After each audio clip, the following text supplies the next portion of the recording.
Hi, Larry, W6WUH in California. So what we're going to do is take a little break from the radio overhaul and cleaning here just to talk a little bit about paperwork. When we started out, we started making this kind of funky list of stuff we had done or were going to do, and kind of checked them off, wrote them down as we went along. And it became pretty clear to me that this was getting a little hard to use. So what we did is wrote up a more legible list, and I'm getting old enough now that I forget what I've done or what I want to do next. I set things aside, but if you're busy or do this part-time, or you got a shop and you got lots of things coming through, things happen, and you have to stop what you're doing and then come back to it. So keeping a checklist like this is a good idea, and it helps you also to know what to do next and keep your ducks in a row. Turn off this radio.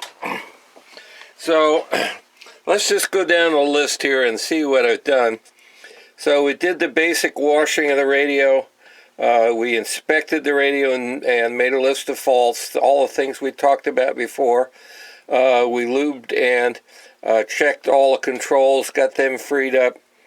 Did the preliminary treatment of all the pots and switches with deoxit.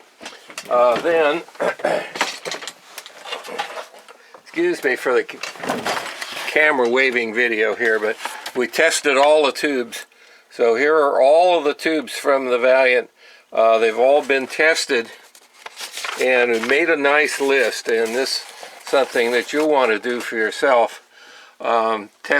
Written down every single tube type and their designation, V1 through V21 in the schematic, so that you know where the tubes are used. We went over this at length in another video, but anyway, all the tubes were tested. We noted the transconductance and the filament emission for each test, figured that out as a percentage of a new tube, and where it was necessary to replace a tube, we've done that. Up here with the OA2, it was a questionable tube, so we got another one and we replaced it. Everything else in here, all of the tubes were excellent. We're going down the list and we're looking at 100%, 95%. Almost all these tubes are really good. 12AX7's down around 85 and 60. We'll probably replace that one. Not too good. So anyway, this list now goes on to look at the things that we're going to do and some of the optional things. This radio has corrosion, white, lumpy corrosion on the surface of the chassis, and it has, some superficial but obvious rust on the transformers, and these little screw heads and stuff are green.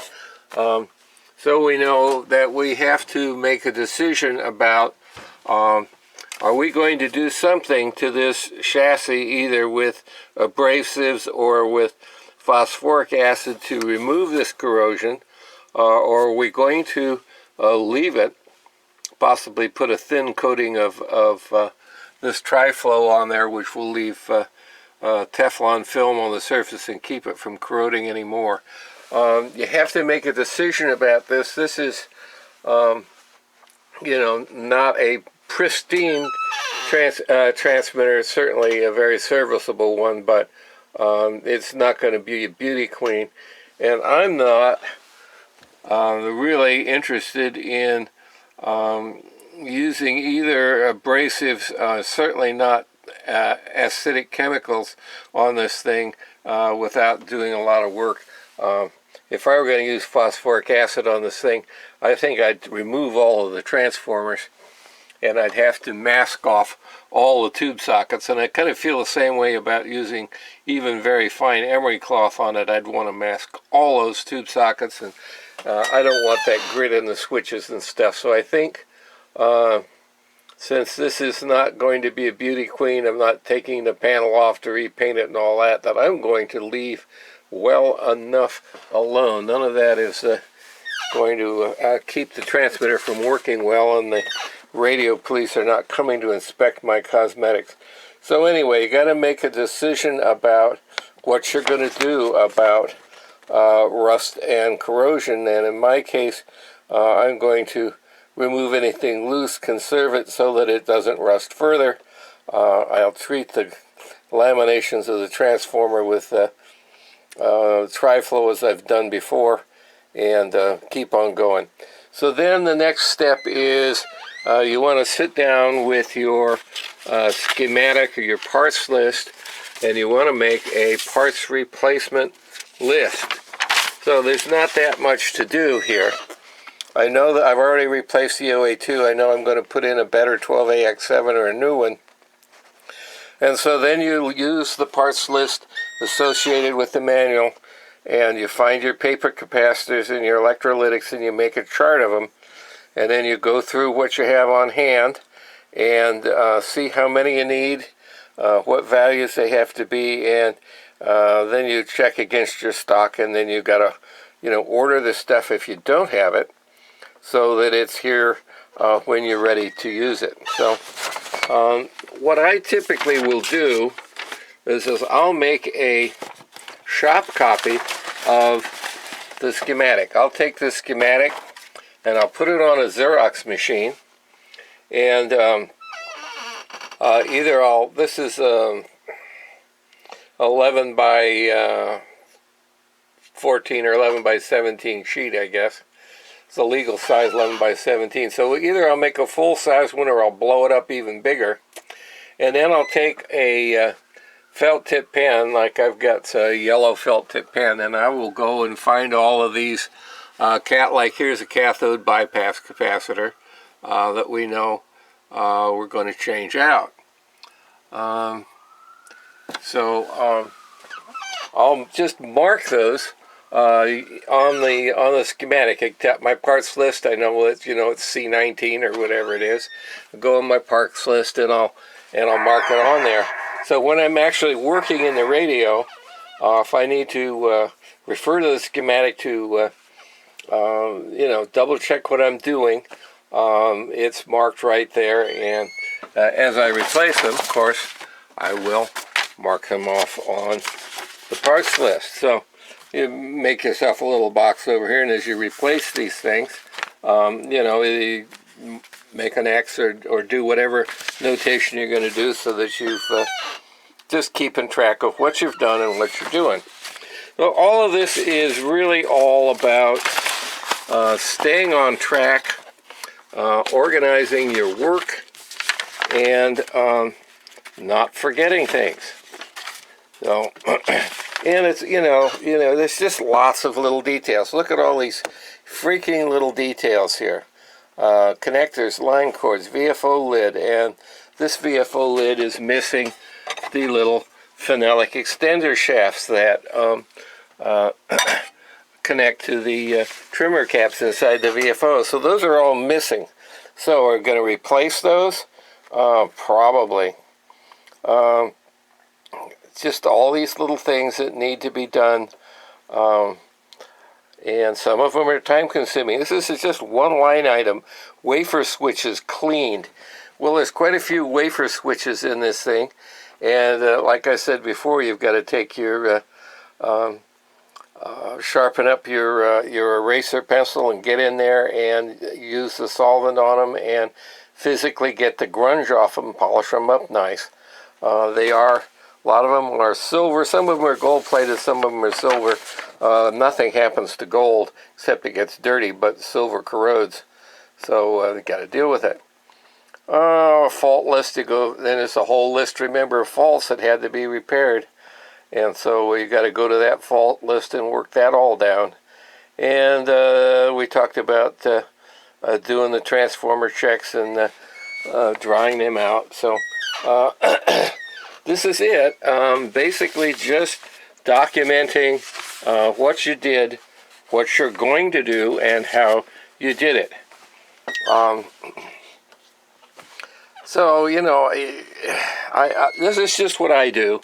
This is what you, I think, would do if you had a shop and you did this for a living. If you're working on multiple radios, sometimes you need some part that's more or less unobtainium. And if you've got to wait a month to get it, you're probably going to go on to some other project, or at least, you know, push this over to the side of the bench and cover it up with a dust rag like I do, so that it stays clean. And then you're going to come back to it. You say, well, where the hell was I? Well, you go to your list and see where you were and what you did, and you don't have to remember it. When there's hundreds and hundreds of little details to take care of, why the heck would you want to try to trust your memory, especially if you've been interrupted? Now, if you've got all your parts in hand, you got a big stock of parts, you've done this before, you're going to sit down and you're going to run through this transmitter in a day and a half or 2 days, which certainly can be done. Maybe you don't need it. You don't need all these lists, but I do, and I certainly want the documentation for the replaced capacitors, the repairs, and the tubes. Nowadays, you can have a collection of tubes in this thing that's worth, you know, $200-300 more than you can sell a radio for. So I think it's important to know that, and know what you've got in the thing, and what you're going to have in it. So you know, people just will look at a box and say, oh, well, it's got some scratches on the corner of the paint. It's not mint anymore. That's only a 6. Yeah, well, that's fine, but if it's got $300 worth of new tubes and you know, a couple of days of overhaul time and all the rest in it, you know, you paint it if you want it to be pretty, but that represents a lot of work and, you know, a lot of money. So there you go. W6WUH. With one other little note. If you're going to do mods on your radio, for crying out loud, document your mods with a schematic and a parts list, so that somebody coming along later can know what the hell has been done to the radio, how to put it back to original if that's what they want to do, or not redo your work because they don't know it's been done. There's lots of different audio mods that have been applied to these Valiants.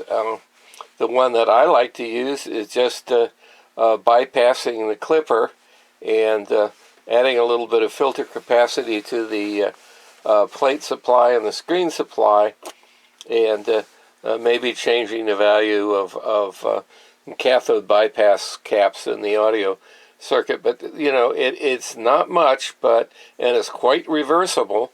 But you know, document it. Make a little schematic and a parts list.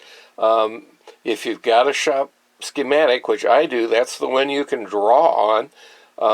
Draw in the modifications that you've made, and keep that with the manual. Keep it with the radio. Write the serial number for the radio on there, or write your call sign on the back with felt tip pen, so that you can keep track of it. By the way, all these markings that I put on the chassis with felt tip pen, they come right off with rubbing alcohol. They're permanent, that you know, they're not going to rub off, but if you want to remove them, rubbing alcohol and a paper towel takes them right off. It's like they were never there. So don't be afraid to make any markings that you need to on your chassis. The really good idea to mark all of these tube sockets either with the type of tube that goes in there, or V1 to V21, however you want to do it, so that there isn't any confusion about what tube goes where. People do get these things without manuals. They get separated from the manuals, and so then if you've done that and you've written 866 and 12AX7 and 6146 on there, then people know, well, what's supposed to be there. Okay, that's it.